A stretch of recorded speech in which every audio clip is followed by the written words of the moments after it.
세상에 떠도는 기묘한 괴담들. 첫 번째 이야기, 서울 정릉 국회의원 집 지하에서 실제로 겪었던 실화괴담. 그때가 아마 고등학생이었을 때였습니다. 집안 사정이 어려워지면서 오래 살던 동네를 떠나 정릉으로 이사를 갔습니다. 정릉에 있는 유명하지 않은 국회의원의 집 지하실에 살면서 온 가족이 2년 동안 고생하며 지냈습니다. 그 집은 귀신이 들기 딱 좋은 조건을 모두 갖춘 곳이었습니다. 축축하고 눅눅한 공기에 햇볕이 거의 들지 않았고 수도관이 자주 고장 나 바닥이 물로 차는 일이 빈번했습니다. 지금 생각해보면 여러모로 찜찜한 집이었습니다. 그곳에서 많은 일을 겪었지만 특히 기억에 남는 미스터리한 이야기가 하나 있습니다. 새벽 4시쯤이었을 겁니다. 제가 고2 때였죠. 방이 2개 있고 거실이 있는 집이었는데 거실이라고 해도 별거 없었고 방 2개가 서로 마주보고 있었습니다. 방은 크지 않았고 제 방은 창고로도 쓰이는 작은 방이었습니다. 저는 밤을 새우는 걸 좋아해서 새벽 4시까지 컴퓨터를 하고 있었습니다. 엄마와 동생들은 다른 방에서 자고 있었죠. 그 새벽은 아주 조용해서 작은 소리도 잘 들렸습니다. 그렇게 컴퓨터를 하고 있는데 거실에서 무슨 소리가 들리더군요. 처음엔 제가 잘못 들은 줄 알았어요. 타자 치던 손을 멈추고 귀를 기울이니 소리가 점점 커졌습니다. 그 소리는 짝 하며 계속 이어졌습니다. 사람이 양말을 신지 않고 맨발로 걸을 때 나는 특유의 소리였습니다. 거실에서 그 소리가 들리니 기분이 좋지 않았습니다. 시간도 늦은 밤이라 어찌할 수도 없었죠. 더 이상한 건 그 발소리가 거실을 뱅뱅 도는 것이었습니다. 엄마 방 쪽으로 갔다가 화장실 쪽으로 가고 제 방 쪽으로도 왔다 갔다 했습니다. 그러더니 아예 제 방 앞에서 계속 왔다 갔다 하는 겁니다. 겁이 나서 방문을 잠갔습니다. 귀신이라면 소용없겠지만 그래도 마음이 조금은 놓일 것 같았어요. 그리고 소리쳤습니다. 누구야? 엄마야. 누가 이 밤중에 왔다 갔다 해? 가족 중 누군가 일어난 거라 믿고 싶었지만 대답은 없었습니다. 더 무서워진 저는 숨죽이고 거실 소리에만 집중했습니다. 그런데 발소리가 점점 빨라졌습니다. 천천히 걷던 소리가 갑자기 발작하듯 거실을 돌아다녔습니다. 마치 좁은 거실을 경보하듯 빠르게 돌아다니는 소리가 들렸습니다. 그러다 발소리가 제 방 앞에서 멈추더니 더 이상 소리가 나지 않았습니다. 긴장한 채 귀를 기울이는데 갑자기 방문 아래쪽을 발로 탕탕 치는 소리가 들렸습니다. 낡은 나무 문이라 부서질 듯 흔들리기 시작했습니다. 그때의 공포는 말로 표현할 수 없을 정도였습니다. 누군가 계속 발로 문을 차는 소리를 들으며 저는 몸이 굳어버렸습니다. 도망치고 싶었지만 어디로 갈 수 있을지 알 수 없었습니다. 결국 참지 못하고 의자에서 벌떡 일어나 방문을 열어버렸습니다. 문을 열자 불 꺼진 거실이 깜깜하게 있었습니다. 아무도 없었죠. 문을 여는 순간까지도 발소리가 들렸는데 거실에는 아무도 없었습니다. 순간 소름이 돋아 서둘러 문을 닫고 잠갔습니다. 잠은커녕 두려움에 떨며 침대에 웅크리고 누웠습니다. 학교 갈 시간이 다 되어 겨우 30분 정도 자고 일어나 준비했습니다. 아침에 밥을 먹으며 엄마에게 물었습니다. 엄마, 어제 거실에서 내가 부른 소리 들었어?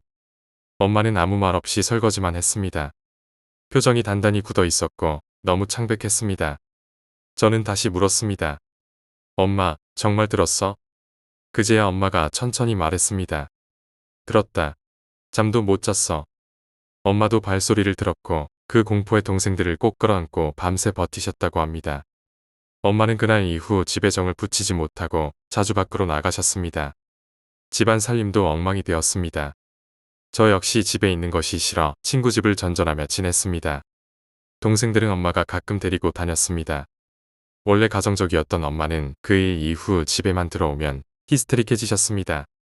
제 방에 있던 손바닥만한 작은 창문에서는 주먹으로 노크하는 소리가 들려왔고 그 발소리도 주기적으로 계속 들렸습니다. 처음엔 무서워 미칠 것 같았지만 반복되니 이 꼴이 나기도 했습니다. 그래도 지금 다시 그 집에서 살려면 절대 못 살 것 같습니다. 두 번째 이야기, 여름방학 외갓집의 끔찍한 고무신의 비밀. 몇 년 전 여름방학 때 외갓집에 간 적이 있어. 부모님과 함께 외갓집에 간 적은 몇 번 있었지만 혼자 가는 건 처음이었어. 외할머니 댁은 마을 읍내에서 아주 멀리 떨어진 곳에 있었고 주변은 온통 산으로 둘러싸여 있었지. 다행히 외삼촌께서 읍내에 사셔서 생활에는 큰 불편함이 없으신 것 같았어. 외할머니를 뵙고 나서는 외삼촌 댁에서 자했어. 외할머니 댁에 잠잘 공간이 넉넉하지 않았거든. 외할머니 댁에서 외삼촌 댁까지는 걸어서 1시간 정도 걸렸어. 가는 길에 고개를 하나 넘어야 했고 논두렁길도 지나야 했는데 조명 하나 없이 어둡고 컴컴했어. 다행히 동네 아이들을 만나는 바람에 길이 심심하지는 않았어.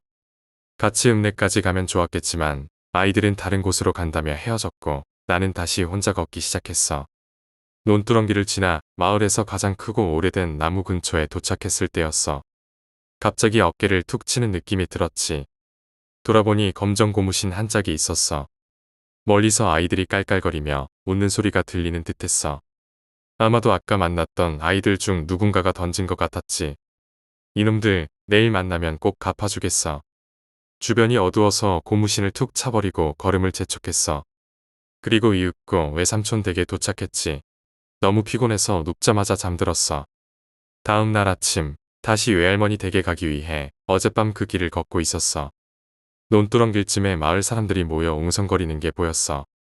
무슨 일인가 싶어 서둘러 가봤는데 그 광경을 보는 순간 아무 말도 할 수 없었어.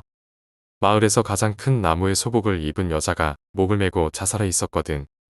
흰자만 드러난 눈도 충격적이었지만 더 충격적이었던 건 그 여자의 발에 고무신이 한 짝밖에 없다는 사실이었어. 주변을 둘러보니 어젯밤 봤던 그 고무신이 있었지. 내가 발로 찼던 그 고무신이. 세 번째 이야기, 기모노를 입고 거꾸로 매달린 그들. 친구의 어머니가 젊은 시절에 이런 경험을 하셨다고 한다. 직장에서 퇴근하던 길이었다. 평소처럼 오사카에서 나라로 가는 전차를 타고 있었다. 그 전차의 마지막 칸에 친구의 어머니가 타고 있었다. 전차가 터널 안으로 들어가는 순간이었다. 갑작스러운 충격음이 전차 안에 울려 퍼졌다.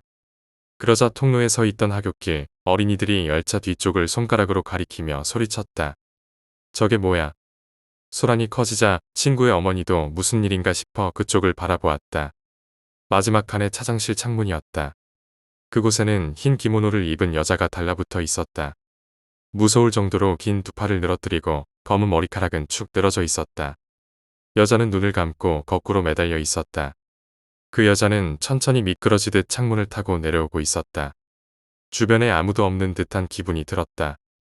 친구의 어머니가 주위를 둘러보니 아이들은 겁에 질려 소란을 피우고 있었다. 몇몇 아이들은 놀란 채 다른 칸으로 도망치고 있었다. 차장도 승객들이 자신 쪽을 보고 놀라는 걸 눈치채고는 주위를 둘러봤다. 그러나 차장의 눈에는 아무것도 보이지 않는 듯했다. 바로 그의 등 뒤 창문에 그 여자가 붙어 있었지만 차장은 영문을 몰랐다. 그때 다시 한번 쿵 하고 충격음이 울렸다. 이번에는 창문에 또 다른 여자가 나타났다. 처음 나타난 여자와 똑같이 거꾸로 매달려 있었다. 두 여자는 마치 유리 위를 기어다니듯 쭉쭉 미끄러져 내려왔다. 그리고 동시에 두 여자가 눈을 크게 떴다. 그들은 전차 안을 똑바로 응시하고 있었다. 아이들은 더 크게 비명을 질렀다. 그러나 차장실 창문을 바라보며 아무것도 보이지 않는다는 듯 어리둥절해하는 승객들이 대다수였다. 거꾸로 매달린 여자들을 본 사람과 보지 못한 사람이 확연히 나뉘었다. 도대체 그 존재들은 무엇이었을까? 네 번째 이야기, 무당의 소매자락과 미친 바람소리. 나는 오랫동안 가위에 눌려왔어. 무려 8년 동안이나 그랬지.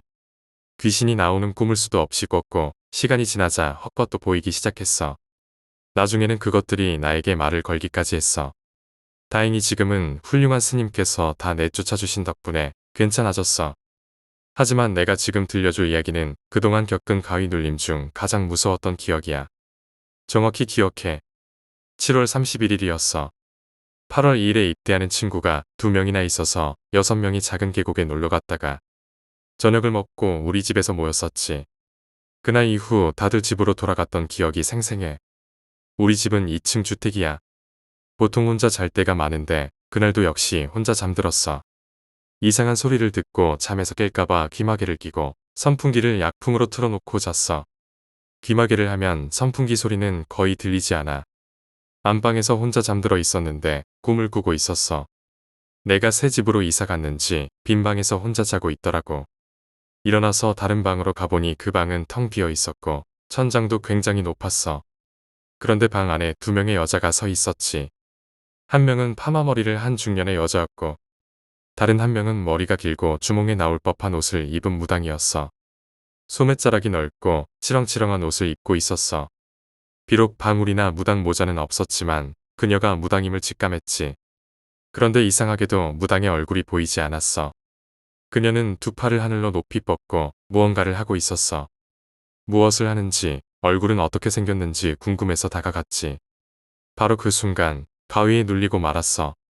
안방의 구조가 그대로 보였고 내가 누워있는 모습도 또렷했어. 그런데 이상하게도 선풍기를 강풍으로 틀어놓은 것처럼 내 귓가에 거센 바람 소리가 들려왔어. 그 바람 소리는 점점 커졌어. 그리고 아까 그 무당이 내 몸 위에 올라타더니 소매자락을 미친 듯이 휘두르는 거야. 그녀의 얼굴은 코와 입이 없었고 두 눈은 시커멓게 뚫려 있었어. 그 미친 듯한 팔짓의 소매자락이 펄럭이면서 바람 소리가 났던 거야. 눈이 없는 그녀는 나를 잡으려는 듯 팔을 미친 듯이 휘둘렀어. 나는 그 순간 기도하며 간절히 빌었고 드디어 가위에서 깨어났어. 눈을 떴을 때 선풍기는 여전히 약풍으로 돌아가고 있었고 귀마개도 내 귀에 그대로 꽂혀 있었어. 누군가 다녀간 흔적도 전혀 없었지. 하지만 그날 밤에 그 바람 소리와 공포는 아직도 잊을 수가 없어. 그 바람 소리와 그 무서운 밤을 말이야. 5번째 이야기, 하천에서 마주친 자전거 탄 여자의 미스터리. 언니가 이사 오기 전 살던 집 바로 앞에는 개울이라 하기엔 좀 넓은 하천이 있었어. 그 주변에는 산책로가 잘 꾸며져 있었고 징검다리가 놓여 있었대. 서울 청계천과 비슷하지만 규모는 조금 더 작은 편이었어. 조금 더 걸어가면 차가 다닐 수 있는 큰 다리도 있었는데 그곳은 특히 낮에 보면 정말 예뻐서 언니가 자주 산책을 다녔지. 그러던 어느 날 1학기 기말고사 기간이 되어 평소보다 더 오래 공부하고 밤 2시쯤 집으로 돌아오고 있었대. 그 시간이라 그런지 길에는 사람이 한 명도 없고 가로등도 별로 없어 무서움을 느끼며 천천히 걸었어. 걷다 보니 징검다리가 있는 하천까지 도착했는데 주변이 너무 어두워 그곳을 건너기가 좀 두려웠지. 그래서 조금 더 돌아가더라도 큰 다리 쪽으로 갈지 고민하고 있었어. 그때 저쪽 건너편 산책로에서 자전거를 타고 천천히 다가오는 사람이 보였어. 언니는 사람이 한 명이라도 있으면 덜 무섭겠다고 생각하며 징검다리 쪽으로 내려갔지. 내려가 보니 자전거를 타고 오는 사람의 모습이 점점 보였는데 자전거가 비틀거리는 게 운전이 서툰 것처럼 보였대. 언니는 속으로 귀엽네라고 생각하며 징검다리를 건너기 시작했어. 징검다리를 반쯤 건넜을 때 그 자전거 탄 사람이 언니 앞을 스쳐 지나갔어. 언니는 다리를 다 건넌 후 아무 생각 없이 그 사람이 가는 쪽을 바라보았는데 갑자기 온몸에 소름이 끼쳤어. 멀리서 볼 때는 몰랐지만 스쳐 지나간 순간 자전거 탄 사람을 제대로 본 거야. 그 사람은 긴 생머리에 베이지색 긴팔 스웨터와 청바지를 입고 있었어. 1학기 기말고사라면 6월 초여름이라 다들 반팔을 입을 텐데 한여름밤에 긴팔을 입고 있다는 게 이상했어. 게다가 그 여자가 왔던 곳은 하천 상류 쪽이었는데 그쪽은 변두리라 조금만 올라가면 산속으로 들어가는 길이었거든.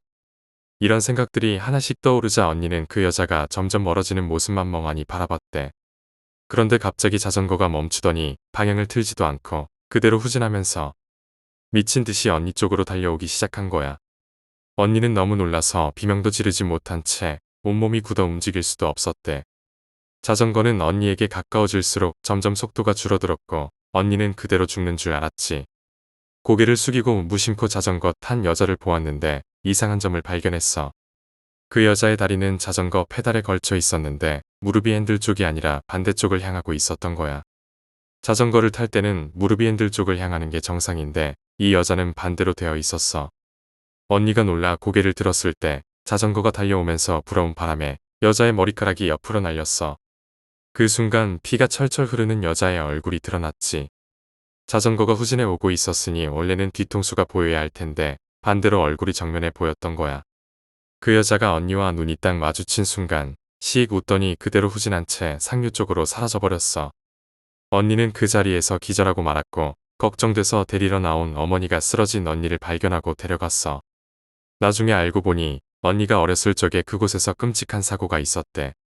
근처의 큰 다리에서 한 여자가 자전거를 타고 건너던 중 마주오던 덤프트럭에 부딪혀 다리 아래로 떨어졌어. 그 사고로 여자는 목과 허리가 반대로 꺾인 채 숨졌지. 그 여자가 비틀거리며 자전거를 타고 있었던 이유는 머리가 돌아가서 앞을 보지 못했고 다리도 돌아가 페달을 거꾸로 밟아야 했기 때문이었어. 언니를 향해 후진해 달려온 것도 그 상태에서 언니를 똑바로 바라보고 싶어서였던 거야.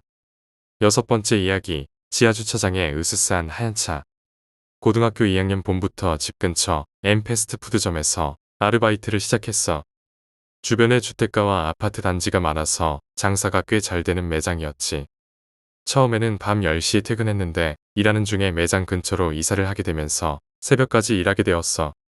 그렇게 마감조로 편성되었지. 내가 일하던 매장은 2층 구조였고 2층 청소는 밤늦게 해야 했어. 매장 건물 2층에는 병원과 미용실이 있었지만 두 곳 모두 밤 9시에 문을 닫았어. 그래서 9시 이후에는 2층 복도가 컴컴했지. 어느 날 2층에서 청소하던 동생이 하얗게 질린 얼굴로 뛰어내려왔어. 숨을 헐떡이며 다급하게 말했지. 형, 복도에서 발자국 소리가 들려. 그 소리가 점점 가까워졌어. 동생은 너무 무서워서 더는 청소를 못하겠다고 했어. 결국 내가 올라가서 청소를 대신하기로 했지. 나는 어두운 복도에서 지레 겁먹고 착각한 것이라고 생각했어. 하지만 빗자루질을 하다가 복도 쪽을 본 순간 나는 그대로 얼어붙고 말았어. 사람의 피부색이 아닌 석고상처럼 새하얀 발목만이 복도를 걸어 다니고 있었어. 나는 모르는 척하려 했지만 도저히 견딜 수 없었어. 결국 공포에 질려 1층으로 도망쳐 내려왔지. 이런 일도 있었어. 우리 매장 직원 휴게실은 지하주차장 한쪽에 있었는데 동료들이 밤늦게 혼자 옷을 갈아입을 때마다 이상한 소리를 들었다고 했어. 지하주차장에서 누가 시끄럽게 뛰어다니는 소리 말이야. 나는 그런 소리를 믿지 않았는데 자재 배송을 새벽에 한다는 얘기가 들려왔어. 그래서 자재를 받을 겸 확인해보려고 창고에 물건을 정리하기 시작했지. 뭐야, 아무 소리도 안 들리네. 괜한 걱정했네. 마지막 박스를 들고 있을 때였어. 그때 내 눈앞으로 푸른 줄무늬 카라티를 입은 남자의 형체가 스르르 내 몸을 뚫고 지나갔어. 그 순간 오금이 저린다는 말이 어떤 느낌인지 알겠더라. 그 형체가 내 몸을 통과하는 순간 다리가 굽고 온몸에 소름이 돋으며 머리카락이 쭈뼛서는 기분이 들었어. 나는 정신없이 물건을 내팽개치고 매장으로 뛰어 올라왔지. 주방 뒷문 복도에서 매니저에게 방금 있었던 일을 털어놓았어. 그때 이런 말이 떠올랐어. 홀령의 이야기를 하면 그곳에 찾아온다. 마치 그 말을 증명이라도 하듯 여자 매니저가 갑자기 몸을 부르르 떨며 말했어. 왜 이렇게 춥지? 넌 안 그래? 매니저는 팔을 문지르며 주방으로 들어갔어. 나는 주방으로 따라 들어가려는 순간 뒤통수가 짜릿해지고 온몸에 소름이 돋으며 다리가 굳었어. 아까 본 그 남자의 형체가 다시 내 곁을 스쳐 지나간 거야. 그 이후로 나는 대낮에도 주방 뒷문으로 다니지 않으려 했어. 마지막으로 지하주차장에 있던 주인 없는 차 이야기를 할게. 지하주차장 왼쪽 구석은 평소에도 사람들이 오싹하다고 느끼는 으스스한 곳이었어. 그런데 어느 날부터 하얀색 승용차가 주차된 채로 방치되어 있었어. 언제부터 거기 있었는지 아는 사람도 없었지. 기분 나쁘게도 그 차가 남자의 형체가 나타났던 바로 그 구석에 주차되어 있었어. 직원들 사이에서는 그 차 운전석에 사람 머리만 떠 있다. 거나 발목만 돌아다니다가 그 차 밑으로 숨어버린다. 는 소문이 돌았어. 그때 부산에서 온 신임 매니저 형이 있었는데 그는 귀신 따위 없다고 단호하게 말했어. 그런 건 다 피곤해서 생긴 착각이다. 며 우리를 타일렀지. 어느 날 새벽 매니저 형이 창고로 자재 파악을 하러 내려갔어. 그리고 5분쯤 지났을까 지하에서 단말마의 비명이 들려왔어. 형 마치 혼이 빠진 사람처럼 식은땀을 흘리며 허겁지겁 뛰어 올라왔어. 물을 벌컥벌컥 마시더니 우리에게 한마디 했지. 있었어. 머리만. 그리고 발목이 돌아다녔어. 그 매장에서 오래 일했던 사람들은 아직도 그 일을 추억 삼아 가끔 얘기하곤 해. 지금도 그 하얀 발목이 지하주차장을 돌아다닌다고 해. 7번째 이야기, 욕조에서 시작된 한여름의 악몽. 이건 커리어 우먼으로 독신 생활을 하던 몇 년 전 여름밤의 이야기야. 당시 내가 살던 원룸은 화장실과 욕조가 함께 있는 구조였어. 일본 집들은 대부분 욕실과 화장실이 따로 있어. 어느 날 밤 목욕물을 데우고 욕조에 들어가려고 욕조의 덮개를 열었는데 그 안에서 사람 머리 같은 그림자가 보였어. 그것은 여자였어. 머리 정수리 부분이 욕조 한가운데 떠 있었고 코 아래부터는 물에 잠겨 있었어. 두 눈은 부릅뜬 채 욕조 벽을 응시하고 있었고 긴 머리카락은 해조처럼 물속에서 흔들리며 퍼져 있었어. 부력 때문인지 희고 가는 양팔이 머리카락 사이로 살짝 보였는데 그 좁은 욕조 안에 그런 식으로 떠 있는 건 도저히 불가능해 보였어. 아무리 생각해도 인간이 아닌 게 확실했어. 난 덮개를 손에 든 채로 알몸으로 우두커니 서 있었어. 그 여자는 내가 넋을 놓고 있는 걸 눈치챘는지 눈동자만 또르르 굴리며 나를 보더니 씩 웃었어. 입가가 뜨거운 물속에서 검고 긴 머리카락 사이로 새빨갛게 열리는 게 보였어. 난 재빨리 욕조 덮개를 닫았어.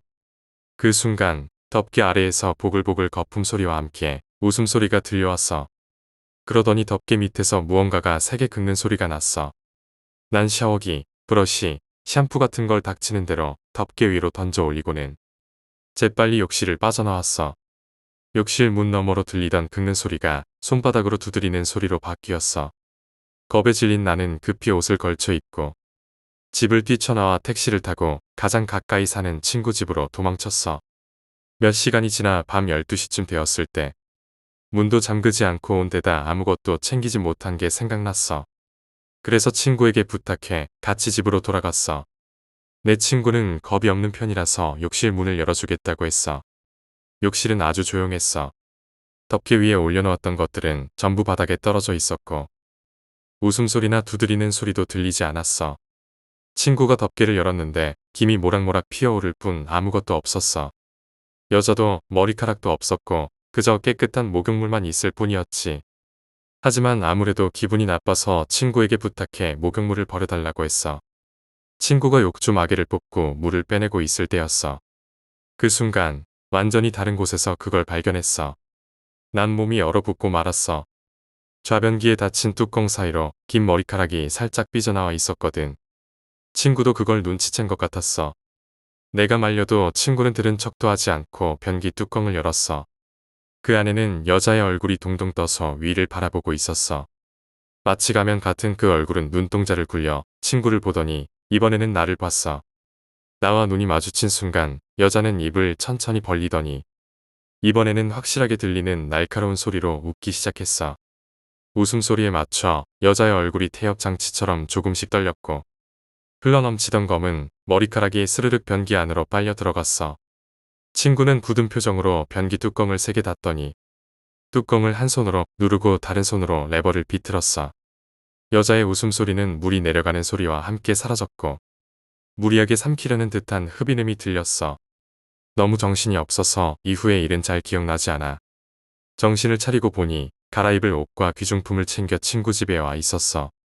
집에 오자마자 친구는 가장 먼저 화장실과 욕조의 뚜껑을 열어놓더니 이거 절대로 닫지 마. 라고 몇 번이나 다짐을 받았어. 다음 날 아침 친구에게 간절히 부탁해 다시 집에 가봤어. 그곳엔 더 이상 아무것도 없었어. 그래도 난 집을 내놓고 친가로 들어갔어. 회사가 멀긴 했지만 더 이상 혼자 사는 게 두려웠거든.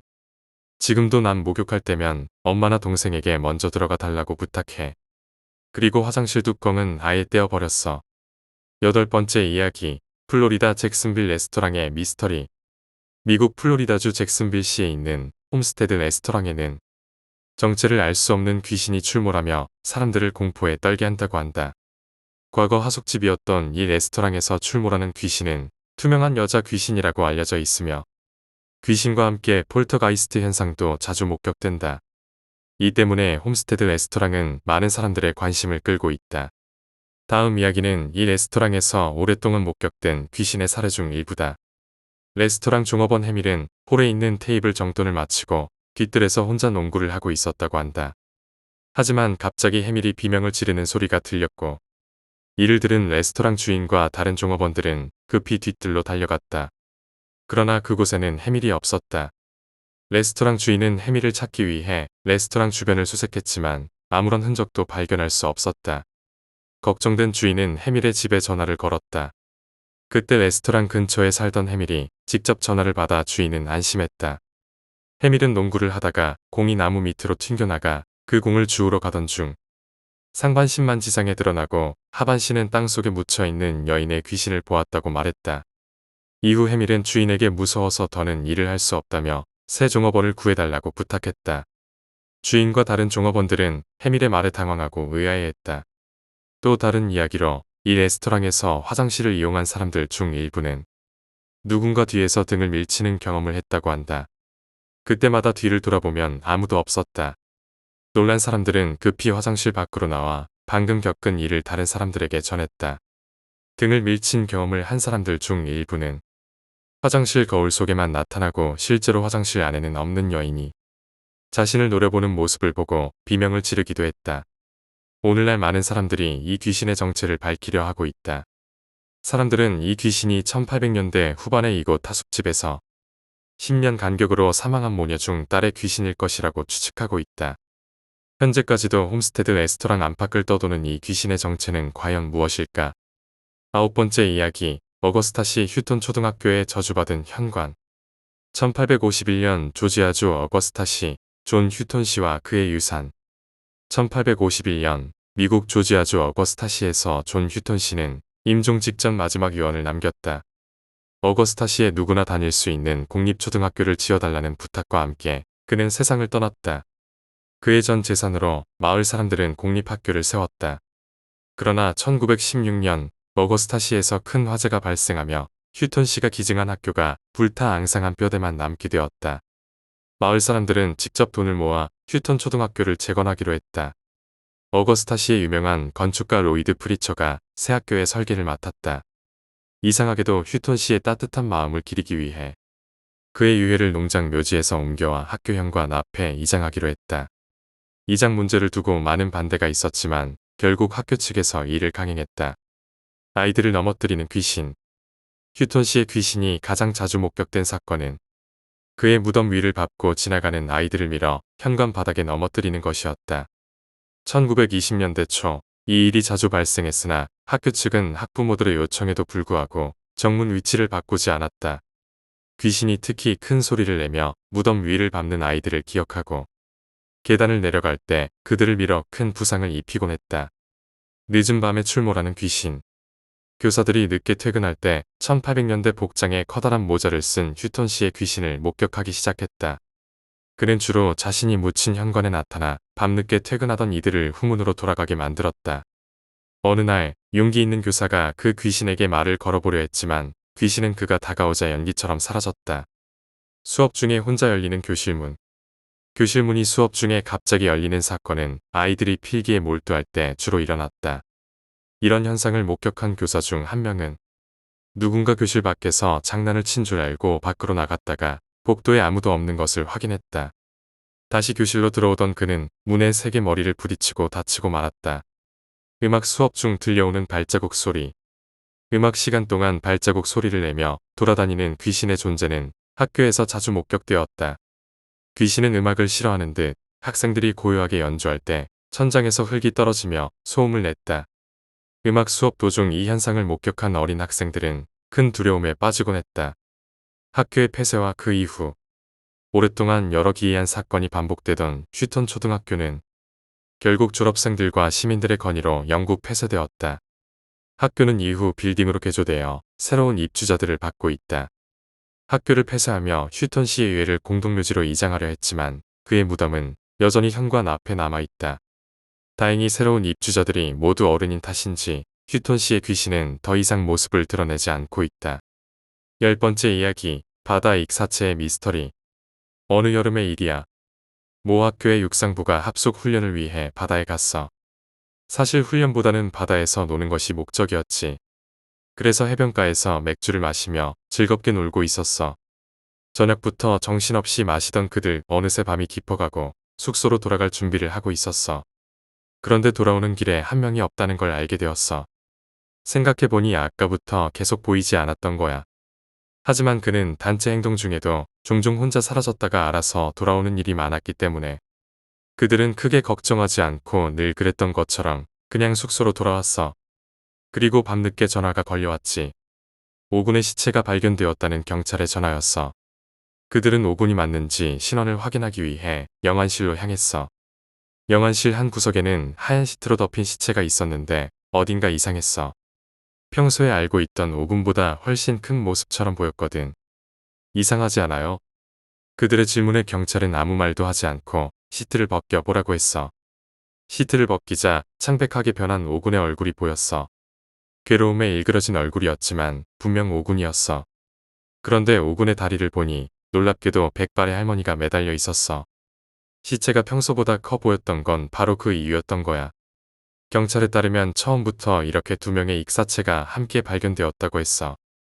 하지만 시체가 사후 경직으로 굳어버려 분리할 수 없어서 그대로 안치했다고 했지. 그들은 오군이 할머니가 바다에 빠진 걸 도우려다 함께 사고를 당했다고 생각했어. 그런데 나중에 알게 된 사실은 더 충격적이었어. 그 할머니는 그들이 오기 3일 전에 이미 바다에 투신 자살을 했던 분이었다는 거야.